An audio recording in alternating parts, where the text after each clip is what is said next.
एक बार जनाब हज़रत अबू बकर सिद्दीक रजी अल्लाह ताला अन्हु बुखार में मुब्तला हो गए थे।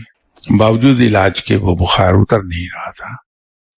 जब बहुत रोज हो गए और तकलीफ बहुत थी जनाब हज़रत अबू बकर सिद्दीक रजी अल्लाह ताला अन्हु को, जनाब हज़रत अबू बकर सिद्दीक रजी अल्लाह ताला अन्हु ने आप सल्लल्लाहु अलैहि वसल्लम से अर्ज की कि या रसूलुल्लाह सल्लल्लाहु अलैहि वसल्लम, बीमारी नहीं जा रही, दुआ करें कि बीमारी मेरी खत्म हो जाए।